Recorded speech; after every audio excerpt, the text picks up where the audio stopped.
হরে কৃষ্ণ। আজ অধ্যয়ন করব শ্রীমদ্ ভগবদ গীতা, যথাযথ প্রথম অধ্যায় বিষাদ যোগ। ওম নমো ভগবতে বাসুদেবায়, ওম নমো ভগবতে বাসুদেবায়, ওম নমো ভগবতে বাসুদেবায়।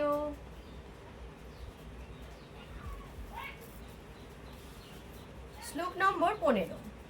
পাঞ্চজন্যং ঋষিকেশ দেবদত্তং ধনঞ্জয় পৌন্ড্রং দধ্মো মহাশঙ্খং ভীমকর্মা বৃকোদর।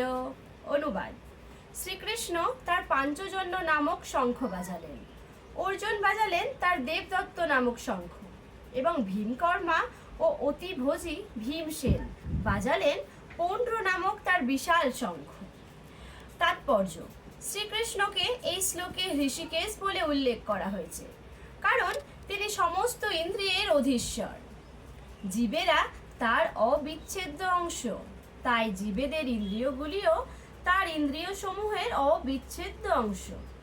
নির্বিশেষবাদীরা জীবেদের ইন্দ্রিয় সমূহের উৎস সম্বন্ধে ব্যাখ্যা করতে পারে না, তাই তারা সমস্ত জীবেদের ইন্দ্রিয়বিহীন ও নির্বিশেষ বলে বর্ণনা করতে উদ্গ্রীব। সমস্ত জীবের অন্তরে অবস্থান করে ভগবান, তাদের ইন্দ্রিয়গুলিকে পরিচালিত করেন, তবে তিনি সেটি করেন জীবের শরণাগতির মাত্রা অনুসারে, এবং শুদ্ধ ভক্তের ক্ষেত্রে তার ইন্দ্রিয়গুলিকে ভগবান প্রত্যক্ষভাবে পরিচালিত করেন। এখানে কুরুক্ষেত্রের যুদ্ধক্ষেত্রে অর্জুনের দিব্য ইন্দ্রিয়গুলিকে ভগবান সরাসরিভাবে পরিচালিত করেছেন, তাই এখানে তাকে ঋষিকেশ নামে বিশেষভাবে অভিহিত করা হয়েছে।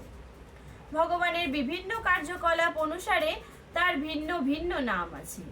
যেমন মধু নামক দানবকে সংহার করার জন্য তার নাম মধুসূদন, গাভী ও ইন্দ্রিয়গুলিকে আনন্দ দান করেন বলে তার নাম গোবিন্দ, বসুদেবের পুত্র রূপে অবতীর্ণ হয়েছিলেন বলে তার নাম বাসুদেব, দেবকীর সন্তান রূপে অবতীর্ণ হয়েছিলেন বলে তার নাম দেবকী নন্দন, বৃন্দাবনে যশোদার সন্তান রূপে তিনি তার বাল্য লীলা প্রদর্শন করেছিলেন বলে তার নাম যশোদানন্দন, এবং সখা অর্জুনের রথের সারথি হয়েছিলেন বলে তার নাম পার্থসারথি।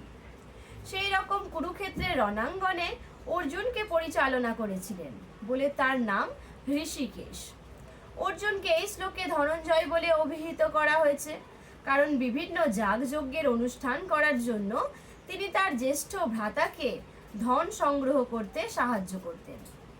তেমনি ভীম বৃকোদর নামে বিদিত, কারণ যেমন তিনি প্রচুর পরিমাণে আহার করতে পারতেন, তেমনি তিনি হিড়িম্ব আদি দানবকে বধ করার মতো দুঃসাধ্য কর্ম সাধন করতে পারতেন।